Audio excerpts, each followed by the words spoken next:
2002-2004 کے بعد کہ ان افراد کے خلاف پاکستان کو سخت ایکشن لینا چاہیے. یہ پاکستان کو بدنام کر رہے ہیں. اس قسم کے نان اسٹیٹ ایکٹر جو ہیں اور تحریکیں جو ہیں یہ کچھ حاصل نہیں کر پائی ہیں. نہ انہوں نے کشمیر فتح کیا ہے, نہ ہندوستان کو شکست دی ہے.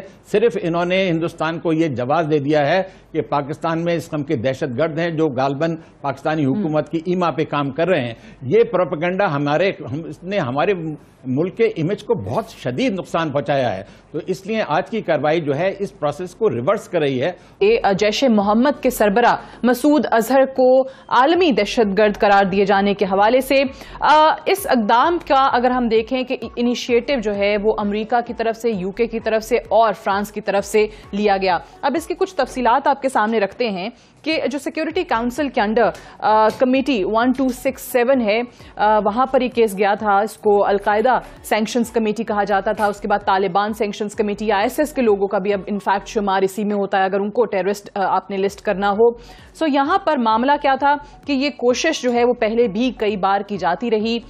10 سالوں کے اندر ہم دیکھ لیں پہلے 4 بار ہو چکی ہے. 2008 کے اندر, 2016 میں, 17 میں پلوامہ حملوں کے بعد ہم نے دیکھا تھا.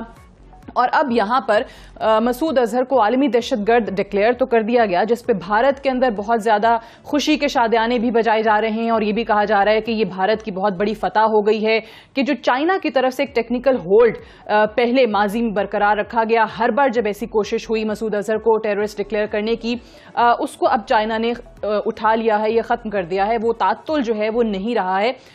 امبیسڈر صاحب یہ فرمائیے گا کہ مسعود اظہر کے اس معاملے پر عالمی دہشت گرد تو قرار دے دیا گیا. بھارت کہتا ہے کہ جی ہماری ایک اصولی موقف کی فتح ہو گئی, جبکہ پاکستان کی حکومت کہتی ہے کہ چائنا نے اور پاکستان نے یہ مشاورت سے فیصلہ کیا ہے کیونکہ جن چیزوں پر ہماری ریزرویشنز رہی تھیں وہ اس سمری کے اندر موجود نہیں ہے. ایجنسیز کا ذکر, افواج کا ذکر, اداروں کا ذکر, پلوامہ کا ذکر, کشمیر کا ذکر, یہ تمام وہاں پر مینشن ہی نہیں ہوا ہے. آپ کیسے دیکھ رہے ہیں اس چیز کو؟ جی میں سمجھتا ہوں اس میں یقیناً پاکستان کا جو نقطہ نظر تھا اس کو مان لیا گیا ہے. ہمیں مسعود اظہر کے ساتھ کوئی ہمدردی نہیں ہے.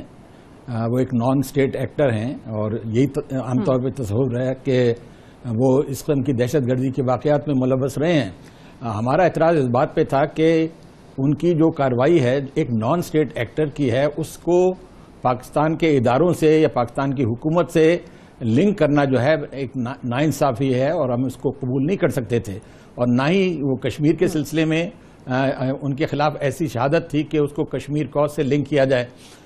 اس چارج شیٹ میں چین یہ کہتا تھا کہ کچھ اس قسم کی تبدیلی ہو تاکہ ساؤتھ ایشیا میں دونوں سائڈز ایک دوسرے کے قریب آ سکیں اور ریکانسیلیشن جو ہے صلح صفائی کی کوئی بیسس بن سکیں. تو ٹیکنیکلی طور پہ پاکستان اور چین جو ہیں وہ اس میں کامیاب ہو گئے ہیں کہ ہندوستان اور اس کے ایلائز یعنی امریکہ, برطانیہ اور فرانس, جن کو اب ہندوستان کے ایلائز ہی سمجھا جا سکتا ہے اس صورتحال میں, وہ پیچھے ہٹ گئے. ان کو پتا تھا کہ چین نے ٹیکنیکل ہولڈ اٹھانے کی جو شرط رکھی ہے وہ یہ رکھی ہے کہ اس کی بیسک چارج شیٹ جو ہے جس کو سمری کہا جا رہا ہے اس میں تبدیلی کی جائے, اور وہ یہ سمجھ آ رہا ہے ہمیں کہ وہ چارج شیٹ میں تبدیلی ہو گئی ہے. پولیٹیکل لیول میں ہندوستان کی فتح پھر بھی ہے ہندوستان کے اندر, بیکاز بیسک الیکشنز ہو رہے ہیں. جی بیسک الیکشن ہو رہے ہیں, کیونکہ بیسک کمپلیننٹ تو امریکہ اگر اٹھا رہا تھا مسعود اظہر کا کاز تو ہندوستان کے لیے اٹھا رہا تھا. تو وہاں پر یہ کہا جا سکتا ہے, وہ کہیں گے اور کہہ بھی رہے ہوں گے کہ دیکھیے ہم ایک سٹیپ اور قریب ہو گئے ہیں, ہم نے جو ہے ایک اپنا ہدف جو ہے وہ حاصل کر لیا. یہ اور بات ہے کہ ہمارے پوائنٹ آف ویو سے اگر ہم اس چیز کو دیکھیں کہ 2018 کے اختتام سے ہم بڑے واضح طور پہ یہ کہہ رہے ہیں کہ ہم کسی بھی قسم کے نان اسٹیٹ ایکٹر یا گروپ کو اب ڈیفینڈ نہیں کرنا چاہ رہے ہیں.